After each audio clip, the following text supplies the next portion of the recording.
আসসালামু আলাইকুম। কেমন আছেন দর্শক ভাইরা? আশা করি ভালো আছেন এবং সুস্থ আছেন। আজকে কিছু কথা বলবো। আসলে মানুষ কিভাবে মানুষকে মানুষ বিশ্বাস করবে? ৫ ওয়াক্ত নামাজ পড়ে, আল্লাহর কালাম পড়ে, মানুষের সাথে মানুষ গাদ্দারি করে, মিথ্যা কথা, চুরি, ছেঁচড়ামারি, স্থানীয় লোক মানুষ। ভাই, একটা কথা বলতে চাই, ঘরের পরিবার যদি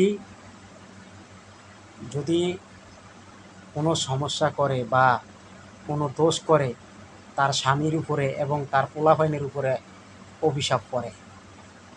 একটা কথা মনে রাখেন ভাই, মানুষের মনে আপনি আঘাত দিয়ে সুখী হবেন, জীবনও সুখী হইতে পারবেন না।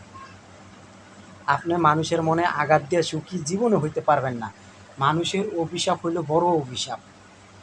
বাস্তব কথা বলছি ভাই। সমাজে এরকম কিছু লোক আছে ভাই, ৫ ওয়াক্ত নামাজ পড়ে, কপালে দাগ ফালিয়া লায়, পর্দাভাবে চলে। কিছু কিছু মহিলারা পর্দাভাবে চলে। হ্যাঁ, দেখবেন এনের কথা হ্যানে লাগায়। বেশিরভাগ মহিলারা একজনের কাছে আরেকজনে কথা লাগাবাজি করে। বেশিরভাগ মহিলারা, ১০০-র ভিতরে ৯০% মহিলারা এই কাজটি করে। তারা আজকে বাস্তব কথা বলছি ভাই। কিছু কিছু মহিলারা আছে, দেখবেন তাদের পেটের ভাত হজম হয় না একজনের কাছে আরেকজনের কথা না লাগাবাজি করলে।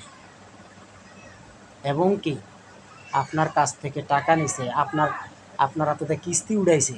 কিস্তি উড়িয়া মানে আপনার প্রথম কইছে ৫০,০০০, এরপরে টাকা আনতে গিয়ে কয় ৬০,০০০। বুঝছেন ভাই? তা আমাদের দেশে কিছু কিছু মহিলা আছে, ৫ ওয়াক্ত নামাজ পড়ে, তালিম করে, হাতে মৌজা, পায়ে মৌজা, তারপর মিথ্যা কথা কয়, আল্লাহর কোরআন ধরে অস্বীকার করে। আল্লাহর কোরআন ধরে অস্বীকার করে।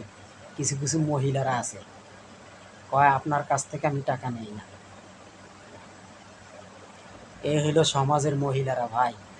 এরকম আমার লগে অনেক। আমি তো মানুষকে বেশি বিশ্বাস করি দেখি, এই জন্য মানুষ আমাকে আঘাত করে। বুঝছেন দর্শক ভাইরা? আজকে কথাগুলো বাস্তব কথা বলছি ভাই, মনের দুঃখে কথাগুলো বলছে।